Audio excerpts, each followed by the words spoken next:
Shalom semuanya, kita balik lagi di RYC On Air. Kali ini kita bersama Pak Sutopo. Halo Pak. Halo, halo, gimana kabarmu? Baik Pak, Bapak juga? Baik. Oke, sip, Kali ini kita mau bahas tentang temanya hidup tak bertepi ya Pak. benar. Ya, Sebenarnya setahu saya ya bahwa hidup itu kan ada ujungnya ya.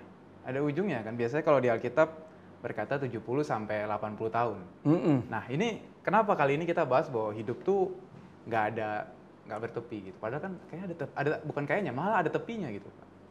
Iya. Kenapa gitu Pak? Jadi bagi kebanyakan orang tuh menghadapi hidup ini kan biasanya dipengaruhi dengan keadaan selama ia hidup. Dan setelah orang mati atau meninggal, rata-rata tidak ada informasi dari alam kematian apakah masih ada kehidupan. Dan itu bisa dilacak, ya, bisa kita ketahui bahwa ternyata ada kehidupan setelah orang mati. Pengertian ini sebenarnya bukan hanya orang Kristen saja. Banyak orang di luar Kristen yang percaya bahwa ada kehidupan setelah kematian. Ya. Seperti itu. Jadi kenapa ini menjadi seru, menjadi penting untuk kita bicarakan karena memang jarang sekali ya menurut saya kita bisa talk show, bisa ngobrol, membahas soal hal yang memang nggak lazim atau nggak umum. Gitu. Tadi Bapak bilang kan di seluruh ajaran agama itu juga bahas soal kematian ya. Nah Iya. bedanya kita nih sebagai orang Kristen kalau ngomongin soal ini tuh apa Pak? Iya, jadi gini, kita sebagai orang Kristen tentu harus kembali ketika ada satu pertanyaan yang tidak bisa kita jawab secara akali atau secara rasio manusia. Tentu kita harus melibatkan sesuatu yang sifatnya lebih batiniah. Ketika melibatkan satu pikiran perasaan yang lebih dalam dari sekedar rasio. Nah, untuk mengetahui jawaban-jawaban yang katakanlah ada unsur adikodrati atau mistis atau misteri, ya kita harus menggunakan kembali mengacu kepada Alkitab dan Injil-Injilnya. Dan bukan kebetulan dan secara nyata Alkitab memang membahas juga hal-hal yang kadang ada di luar pikiran manusia. Salah satunya ya ini, hidup tidak bertepi. Seperti itu. Nah, kalau kita sehari-hari melihat bahwa kalau kita main olahraga apapun, misalkan bulu tangkis gitu, kita akan ada lapangan bulu tangkis yang mana ketika atlet itu duel, tentu ada di dalam satu wilayah yang ada tepinya yang disebut dengan garis lapangan bulu tangkis. Ya. Kalau keluar dari itu out. Out, ya, keluar dari itu out dan dianggap ya itu sudah tepinya ada, bordernya tuh ada. Nah, kita ini hidup tuh nggak ada bordernya, Nggak ada border. nggak ada tepinya. Maksudnya apa tuh Bang? Border itu garis pinggir ya. Iya. Kita tuh nggak ada bordernya, jadi kita harus mulai berani mengupas ini sedini mungkin di dalam hidup kita sehari-hari. Yang mana kan bahasan seperti ini pasti nggak terlalu menarik karena berbicara sesuatu yang imajinatif ya. Bicara sesuatu yang khayal mungkin bagi sebagian orang. Nah, gimana kita bisa buat itu menarik itu gimana Pak? Bahas soal ini, kita bahas soal kematian, tetapi ini untuk anak muda kan kayak. Ini hal yang buat apa ya ngomongin ini? Bukannya ini harusnya orang-orang tua ya yang udah mau mendekati border itu kan ya. Nah, ini kenapa Bapak bahas atau kita bahas untuk anak muda? Ya, jadi banyak anak muda yang menghindari pembicaraan soal kematian karena pertama pasti ada unsur kengerian. Apalagi ketika mereka mendengar penjelasan ini di tengah pembicaraan yang tidak membahas soal kematian. Contohnya mereka sedang membahas hidup kekinian, main game, makan, minum, tiba-tiba mendengar satu berita yang sama sekali out of the box di dalam pikiran mereka, yaitu berbicara kematian yang notabene mereka itu mungkin belum pernah membayangkan. Nah, bagaimana caranya? Ya ini pertanyaan yang bagus. Karena ternyata untuk menjalani hidup tidak bertepi itu bisa dimulai dari sekarang. Jadi menjaga kehidupan dengan hati-hati supaya kita bisa menikmati hidup setelah kematian seperti yang tadi kita katakan. Kan kalau ya anak muda tadi kita bahasnya tuh lebih kayak ya saya lagi ngebangun diri saya begitu kan, atau menemukan tujuan hidup saya gitu. Entah saya bangun bisnis, saya kerja, atau apapun bidangnya gitu Pak. Nah, kalau kita bahas kematian terus bagaimana kita bisa nyambungin dengan kehidupan sehari-hari ini gimana? Apa nggak terlalu jauh ya ngomong soal itu? Lebih baik kayaknya ngomongin ya tentang bisnis, tentang kerjaan, tentang hobi dan lain sebagainya gitu Kak. Kalau menurut Bapak gimana Pak? Iya, dua-duanya bisa dijadikan topik pembicaraan. Tetapi kalau kita melihat bahwa setiap orang punya satu ujung kehidupan. Mau dia hebat sekali, anak muda tidak akan selalu muda. Dia akan berproses dalam perjalanan waktu dan akhirnya dia akan menjadi tua juga dan akan berada di ujung hidup. Bisa kalau yang normal 70-80 tahun dengan kematian yang normal, tetapi kalau karena hidup yang ceroboh, kecelakaan, penyakit, Ya, jadi lebih singkat ya. iya itu bisa lebih mepet. Dan berbicara kematian di saat kita masih muda itu sebenarnya menjadi satu warning supaya kita bisa ternyata hidup nggak sekedar 70-80 tahun, tapi equivalent atau tidak terhingga. Itu maksudnya hidup tak bertepi ya. Iya, Jadi betul. orientasinya itu kepada hidup yang kekal itu tadi ya Pak. Betul. Dan ketika orang hidup di alam kekekalan itu ternyata kesadaran dia juga kekal karena Allah kita kekal. Dan Allah yang kekal menciptakan manusia yang kekal adanya. Dan ini berita kekekalan ini menjadi topik sekali lagi yang tidak nyaman dibicarakan sekarang, Andre. Karena gini, yang tadi anak muda itu pasti lebih terpacu ketika mereka berbicara yang lebih realistis. Betul. Setahun, 5 tahun di depan dia gitu. Tetapi tidak salah kan kalau anak muda juga mulai mempersiapkan secara batiniah 10 tahun kemudian mau apa? 20 tahun kemudian mau gimana? 100 tahun kemudian mau seperti apa? Dan itu harus dimulai dari sekarang. Maksudnya mempersiapkan hidup untuk kehidupan kekal. Itu nggak bisa dimulai setelah mati.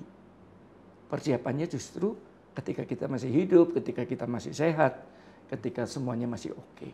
Kalau saya misalnya sebagai anak muda gitu, itu gimana bisa mempersiapkan atau tips apa yang Om mau bagiin gitu untuk saya mempersiapkan kekekalan saya gitu. Iya, jadi tipsnya satu memang dari sekarang sudah harus berani memaksa diri, memahami bahwa hidup kita ini bukan hanya sekedar hidup jasmani saja. Tetapi ada sesuatu yang sifatnya batiniah, sifatnya lebih ke spiritual. Jadi kalau kita berbicara spiritual tentu kita berbicara segala sesuatu yang hubungannya dengan ibadah. Dengan segala sesuatu tindakan yang lebih membangun karakter dan moral. Itu sebagai ekspresi menurut saya yang harus dilakukan oleh setiap anak muda ketika dia akan mengejar kualitas hidup. Yaitu dari dalam dulu perubahannya, baru yang di luar akan lebih mudah dilatih, lebih mudah dikendalikan. Jadi dimulai dari dalam dulu ya, dari mindset ini. Kalau bagaimana ini kan kadang-kadang dari dalam kita ya, gimana supaya kita bisa peka gitu, ini inner kita udah benar apa enggak gitu. Bagaimana tuh bisa ngoreksi itu? Kepekaan seseorang atau kepekaan seorang pemuda atau pemudi itu bukan dari gaulnya, bukan dari looks-nya, bukan dari penampilannya. Walaupun setiap orang bisa butuh berdandan demi kepantasan ketika menghadiri satu acara-acara tertentu. Tetapi yang saya maksud di sini adalah banyak anak muda sekarang yang mulai bergeser pengertiannya ketika mendengar kata kekinian, milenial atau gaul. Lalu secara shortcut mereka langsung berpikir secara akali terhadap apa yang harus jasmaninya lakukan supaya bisa dianggap gaul dan lain sebagainya. Nah, kehidupan pemuda yang atau pemuda-pemudi sekarang yang harus membangun batiniah adalah pemuda-pemudi yang lebih siap dan lebih dalam ketika ia mengejar Tuhan. Maksudnya begini, kelompok-kelompok orang-orang yang mengejar Tuhan dengan kelompok-kelompok grup pemuda yang tidak mengejar Tuhan, itu bisa dilihat dari bagaimana cara ia memilih tempat untuk nongkrong, memilih tempat untuk komunikasi, memilih tempat untuk berbicara, bahkan kualitas bobot berpikir mereka. Itu bisa dilihat apakah kelompok ini benar-benar kelompok yang sudah mulai bertekad memperbaiki batiniah mereka. Jadi ternyata kalau orang mempersiapkan batiniahnya atau apa memperbaharui gitu ya, itu kelihatan dari outputnya gitu. Jadi dari cara dia bergaul, cara dia bersikap, menata hidup. Betul. Gitu. Bukan dari apa yang ia kenakan ya, maksudnya orang yang dianggap memiliki perubahan batinnya yang bagus itu bukan seringnya ia ke gereja, seringnya ia melakukan rutinitas, tetapi atau lamanya ia bergereja, enggak. Orang yang pemuda-pemudi yang memang sudah mempersiapkan diri untuk menyadari ada kehidupan tidak bertepi, dia akan mengejar kedalaman saat ia beribadah, saat ia membaca firman Tuhan. Jadi batiniah kan, jadi ada deepness. Jadi rutinitas kayak gereja, rutinitas ikut home, kayak gitu-gitu tuh sebenarnya nggak salah. Cuman dia akan justru lebih dapat kedalamannya itu lagi. Iya, jadi perlu, makanya tadi pergaulan kelompok yang dipilih oleh pemuda-pemudi supaya bisa benar-benar sadar ada kehidupan tidak bertepi nih. Yang bukan selesai saat dipetik gitu, saat tua, sakit, dan kemudian mati dan selesai. Enggak. Bahkan sebagian orang kan mengatakan, Alkitab juga mengatakan bahwa kematian itu menjadi gate, menjadi gerbang awal untuk kehidupan bersama dengan Kristus. Di alam kekekalan, di kerajaannya, di rumah Bapa. Nah itu yang harusnya dikejar dari sekarang. Ditanamkan di dalam diri anak muda dari sekarang. Bagaimana sih kalau kita sebagai anak muda tuh yang misalnya selama ini hidupnya cukup, ya kan, orang tua mampu, makmur gitu, jadi apa-apa udah serba ada gitu. Nah itu menghayati realitas ini kan nggak mudah nih dibanding orang-orang yang mungkin udah sempat ngerasain susah dan lain sebagainya, ya itu lebih mudah buat mereka menghayati itu ya, walaupun nggak mutlak. Tapi bagaimana nih dengan kondisi-kondisi yang seperti itu bagi anak muda untuk bisa menyadari tentang realitas ini gitu Pak? Oke. Yang ini agak sulit untuk dijawab karena begini, ketika lingkungan atau ada faktor-faktor yang lain yang misalkan tadi ini kan case khusus lah, rata-rata kan kaum marginal itu biasanya yang disebut dengan strata ekonomi yang di bawah rata-rata, dan di dunia ini banyak marginal, tetapi juga ada kaum yang mungkin cukup sakit untuk didengerin, kaum intelek. Nah, apakah kaum intelek ini juga tidak semakin sulit menerima Tuhan? Dasarnya memang akan lebih banyak gangguan. Karena kadang fasilitas, ya, terus hal-hal yang sifatnya sudah full support. Kayak intelektual tadi juga. Iya, gitu. Intelektual gitu. Tetapi bukan berarti orang intelektual itu salah loh. Ya, iya. Enggak.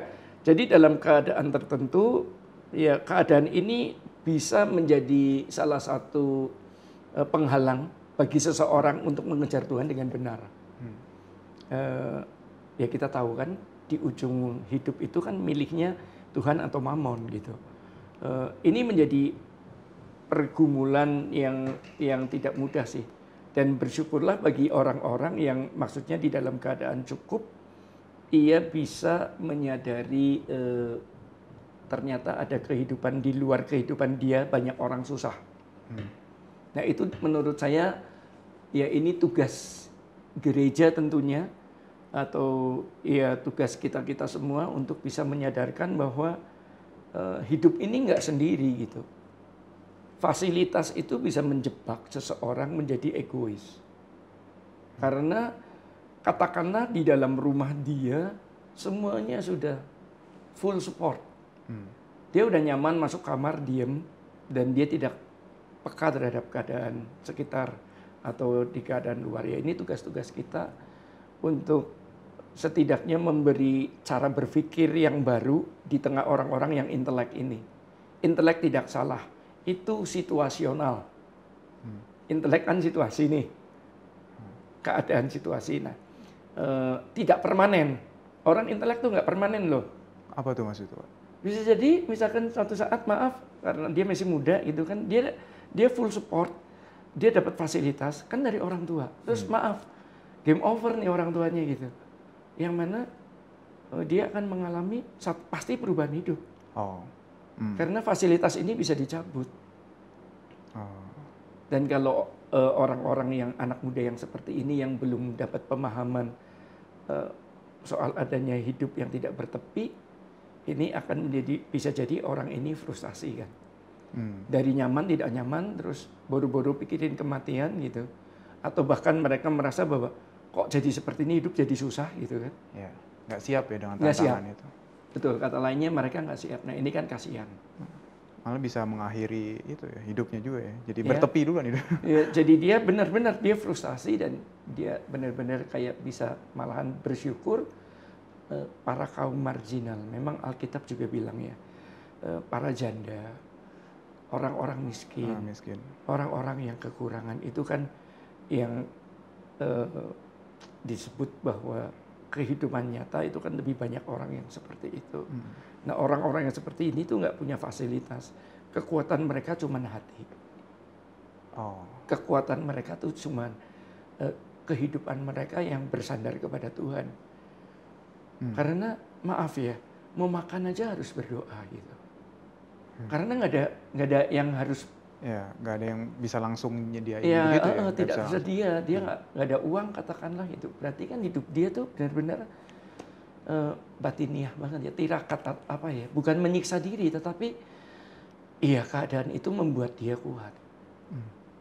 Dan ingat tuh, saya pernah membaca satu artikel bahwa ternyata sebagian besar orang yang sukses adalah orang-orang yang dulunya hidupnya, susah. Yang hidupnya mengalami pembentukan dan guratan-guratan baik di pikiran perasaannya yang dia harus alami di masa mudanya.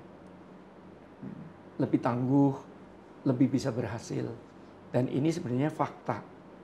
Bukan berarti saya benci orang yang punya duit loh. Enggak. Tetapi mari gitu. Mari yang punya uang juga harus belajar bahwa ada kehidupan yang tragis, yang katakanlah hidup dalam susah juga tidak boleh menjual belas kasihan. Ataupun nggak boleh ngeluh ya? Iya, nggak boleh ngeluh. Sama aja kalau hidup susah ngeluh, ya dia hanya mengkonvert kesombongan dalam bentuk yang berbeda. Biasanya kalau kita sering dengar kan kalau yang pas-pasan atau prasejahtera tuh hidup cukup lah, berusaha untuk memiliki rasa cukup gitu. Itu gimana ya supaya kita nggak miss ya? Takutnya saya tuh kadang mikir karena cukup ya udah, jadi kayak pasif gitu Pak, nggak mau berjuang kayak tadi Bapak bilang nggak ada guratannya gitu, nggak mau berusaha untuk maksimal. Itu kadang-kadang suka kepikir gitu nggak Pak? Saya kadang-kadang takut terjebak gitu. Iya, saya waktu muda terpikir asli, ya apalagi waktu itu zaman belum seperti sekarang. Kebutuhan akan firman Tuhan hanya bisa didapat dari gereja. Kalau sekarang kan dari apa yang ada di ujung jari kita gitu kan. Betul. Bisa mau pilih khotbah model apa, mau bentuknya seperti apa. Kita bisa dipenuhi. Anak-anak muda sekarang juga sudah pinter-pinter ya dalam wawasan ini. Tapi sekali lagi, ujung hidup sekali lagi yang bertahan itu bukan di lahiriah loh. Maksudnya gini, yang kekal itu yang roh. Yang tubuh ini diganti dengan tubuh kemuliaan. Jadi kalau misalkan buat anak muda ya kita be realistis aja. Kalau untuk sesuatu yang hilang, ya kenapa harus rela mati-matian dikejar? Untuk sesuatu yang fana, yaitu apa yang kelihatan oleh mata kita gitu loh. Nah mari kita mengejar sesuatu yang sifatnya lebih dalam, lebih deepness. Jadi bukan knowledge yang dibangun, tapi understanding. Ada pengertian yang harus dibangun. Nah, Anak muda itu knowledge-nya bagus-bagus. Karena Pak, teknologi semua menjadikan mereka punya pengetahuan yang bagus. Tetapi belum tentu mereka punya understanding. Dan untuk menjalani hidup ini nggak cuma knowledge.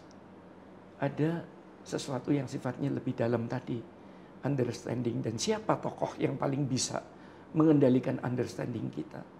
Jesus only. Cuma Tuhan. Gak ada guru besar di atas muka bumi ini yang bisa membangun understanding kita. Bahkan bukan anak muda. Orang tua harusnya lebih sukar berubah. Karena dia sudah punya keyakinan diri. Bahwa dengan cara seperti ini saya berhasil kok. Lalu buat apa saya sekarang perlu Tuhan? Ada sebagian orang tua yang memang akhirnya jadi rusak. Karena overconfidence. Oh ya, karena dia udah biasa melalui ini, dengan cara ini berhasil, so kayak kurang lebih dia akan berkata, untuk apa Tuhan gitu? Iya. Kurang lebih gitu kan ya Pak? Iya, nah, anak muda juga bisa begitu, overconfidence gitu. Gue udah percaya begini kok, hidup gue begini, asik-asik aja, asal aja gitu. Maka tadi ketika ada orang ajak bicara bahwa hidup ini kekal, nggak make sense buat mereka. Ya. Nggak nyaman.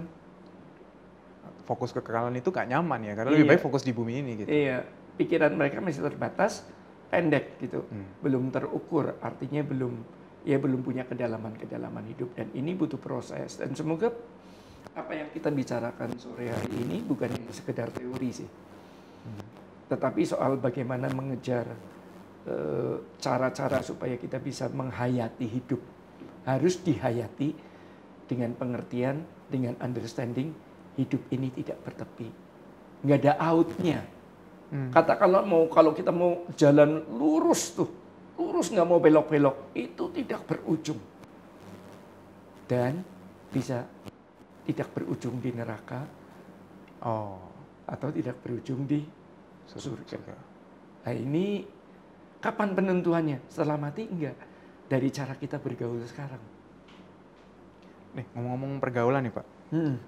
Baru-baru ini kan saya lihat juga di Instagramnya Pak Eras, bahwa kita harus bergaul dengan orang-orang yang fokus ke langit baru bumi baru.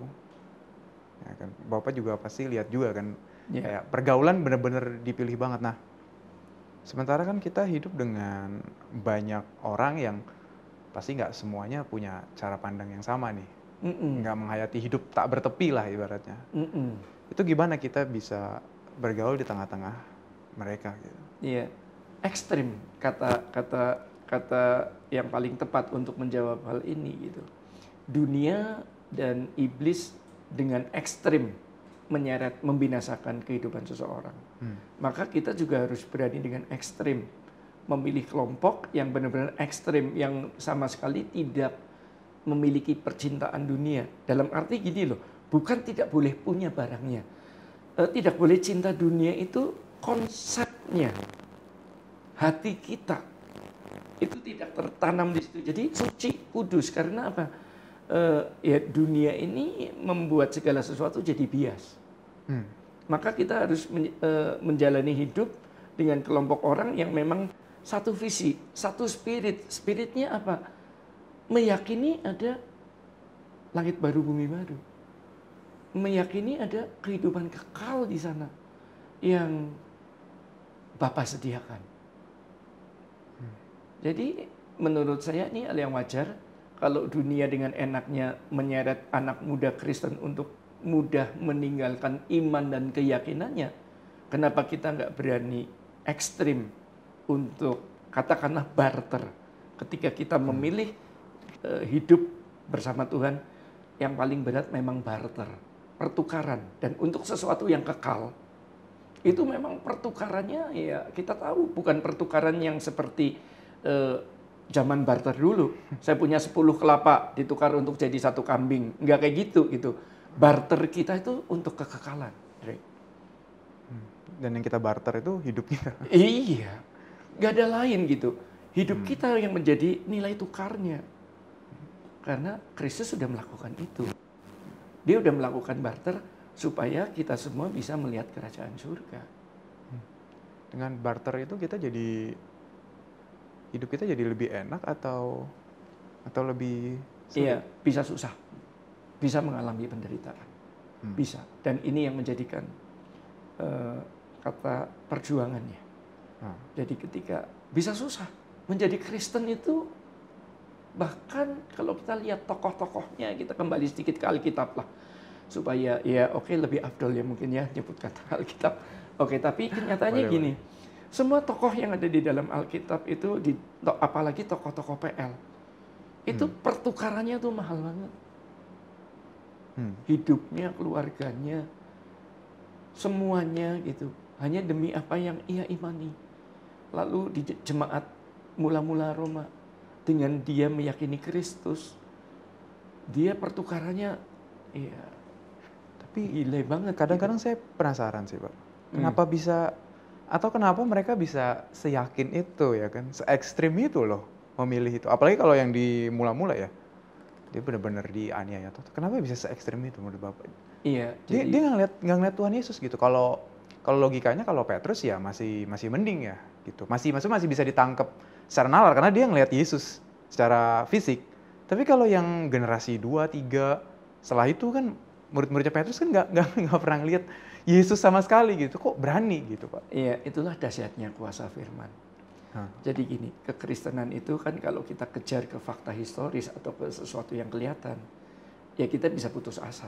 Tetapi ketika melihat artefak-artefak atau monumen-monumen di dalam hati seseorang, contohnya Paulus gitu kan, dari masa Yahudi ketika mengenal Kristus, dia berubah secara batiniah. Lalu dia punya murid yang namanya Timotius, anak muda yang luar biasa. Itu mendapat kayak mungkin bisa jadi ya mereka itu masih punya hati yang clean ya, yang murni, yang tanpa distorsi seperti kita sekarang.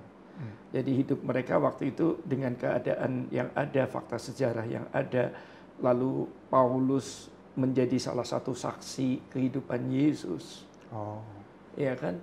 Dan dia cerita langsung, lalu akhirnya membawa dampak dan perubahan dari orang-orang yang mengejar Tuhan dengan sungguh-sungguh dengan segenap jiwa, dan akhirnya ya memang banyak dari mereka yang mati, tetapi kematian orang-orang percaya itu melahirkan ribuan orang-orang percaya.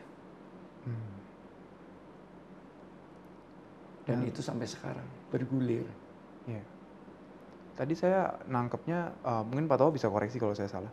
Itu kesaksian hidup yang dibawa Petrus, Paulus, itu ngebekas ke orang-orang ini juga ya. Kan Paulus Petrus juga nggak takut mati ya demi Kristus. Jadi kayak orang ngerasa juga. Yang saya salut tuh Petrus.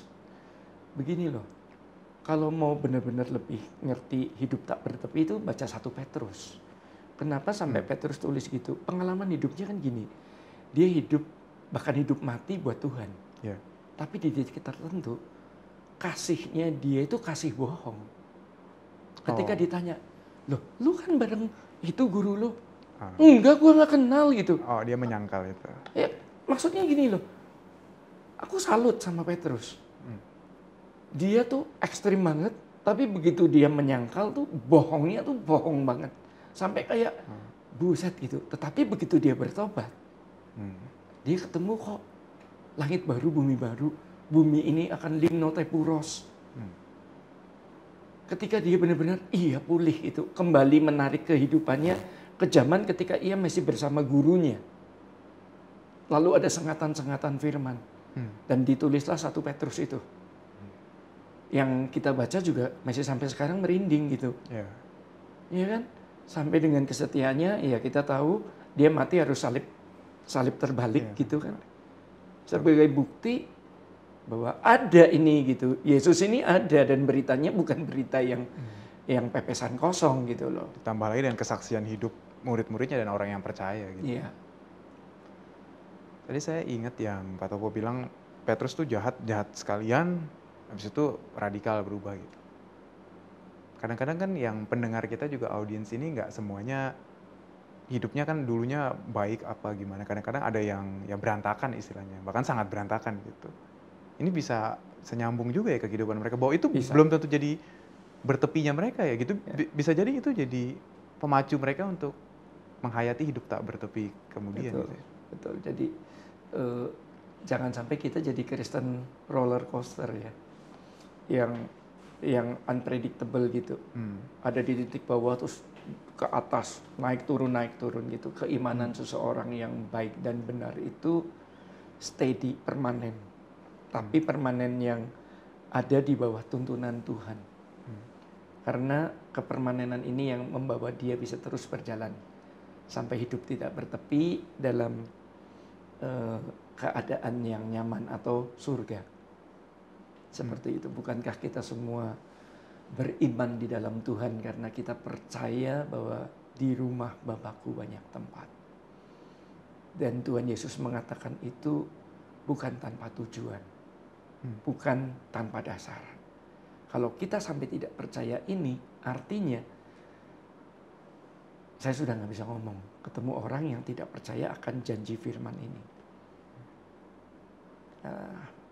Pasti ngeri hidupnya. Ya.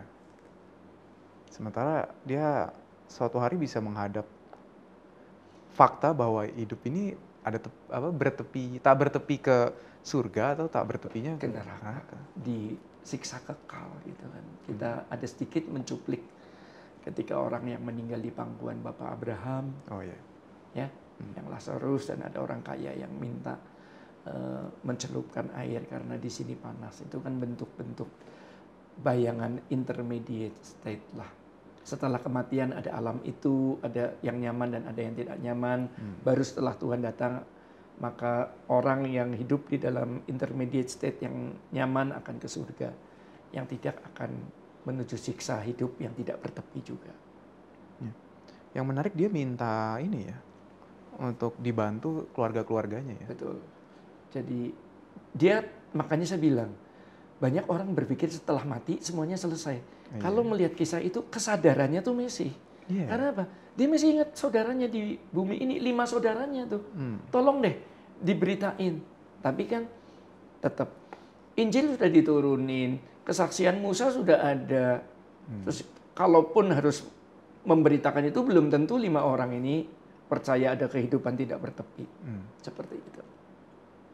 Iya ya. Jadi benar-benar ada realitas itu ya Pak. Realitas kehidupan setelah kematian, bukan orang Kristen saja. Ya Dre, tetapi semua orang beragama percaya itu. Hanya kita berbeda. Apa tuh bedanya? Perbedaannya satu. Dari sekarang gitu, kita bisa mempersiapkan itu. Bagi agama tertentu, setelah kematian mereka didoakan. Lalu bisa dipindahin seolah-olah. Gitu. Kalau kekristenan, dari sekarang kita bisa mengikis atau bisa mempersiapkan, menyediakan, melapangkan jalan menuju kekekalan. Seperti itu. Itu perbedaannya apa yang dimaksud dengan hidup tidak bertepi dalam pengertian kekristenan itu yang berbeda, bisa di-create dari sekarang ini. Terus kalau kita bisa meng-create sekarang ya, kayak hal apa nih yang menurut Pak Topo harus mulai kita lakukan setelah mendengar ini, ya kan? Kita udah mulai sadar bahwa kehidupan tuh tak bertepi, tapi ada 2 pilihan, surga atau neraka. Nah, langkah apa nih yang selanjutnya kita harus lakuin, Pak? Iya, memperbaiki manusia batinnya. Maksudnya di dalam manusia batinnya itu kita punya brand, kita punya citra, kita punya gambar, kita punya pikiran dan kita punya perasaan. Nah, yang harus dibangun froneonya, pikiran perasaan Kristus, bukan rasio yang untuk menyelesaikan matematika, bukan fronemanya, tetapi kita menuju kekekalan memang harus dimulai dari hati nurani atau batiniah seseorang. Kalau knowledge-nya berubah, bisa mereka jadi pintar. Mereka bisa sangat teologis, mereka bisa mendeskripsikan Tuhan dengan baik dengan pengetahuan mereka. Tetapi ketika tidak diimbangi dengan sesuatu yang sifatnya hikmat atau pikiran perasaan yang datang dari Tuhan, yang mana Roh Kudus terlibat di dalamnya, Maka kita sering sekali melihat orang-orang Kristen juga yang akhirnya adu pikiran. Oh, debat istilahnya. Ya, tapi tidak adu perasaan. Apa tuh maksudnya adu perasaan? Adu perasaan tuh adu saling mengasihi. Oh, saling mengasihi. Ya, mereka cuma mengadu apa yang ada di dalam kebenaran mereka yang menurut mereka sudah disistematikkan, sudah dituliskan, lalu tulisan saya dan Andre berbeda gitu. Tetapi kalau kita ngomong lapar sama. Iya. Ya kan? Lapar nggak mungkin beda gitu. Iya. Tapi pikiran kita bisa beda untuk hal yang lapar, untuk hal lapar yang sama. Pikiran kita bisa beda. Kamu pengen ayam, saya pengen tahu. Tetapi perasaan lapar nggak mungkin beda. Nah, harusnya kita adu perasaan untuk saling ngisi Saling kelaparan ngisi, itu. Iya. Kalau Saling perbedaan memenuhi. ikan sama ayam ya, Ya ayam sudah. sama tahu ya udah, it's okay. Sudah, itu selesai gitu. Tapi perasaan lapar kan, iya. makanya kan kita bilang, bro makan yuk bro. Aduh gue masih kenyang. Ya nggak cocok. Bro makan yuk. Walaupun kita lagi kesel nih, gue kesel sama lu gitu. Terus aku kesel sama kamu, makan ya udah yuk. Bisa selesai di meja makan. Walaupun setelah itu nggak cocok lagi, tapi itu membuktikan secara fakta bahwa kekristenan itu tidak salah karena apa yang diajarkan Kristus itu bukan masalah yang kelihatan. Batiniah gitu. Batiniah Benar-benar yang batiniah. tidak bertepi juga. Karena kesadaran kita nggak bertepi juga. Iya. Gitu. Disitulah. Ya udah. Thank you Pak Topo untuk Makasih. RYC on Air hari ini. Iya. Tentang hidup tak bertepi ya Pak. Ya, oke. Tentu terima kasih buat teman-teman RWC. Saya sangat bersuka cita sore hari ini bersama dengan Andre di sini. Tuhan Yesus memberkati.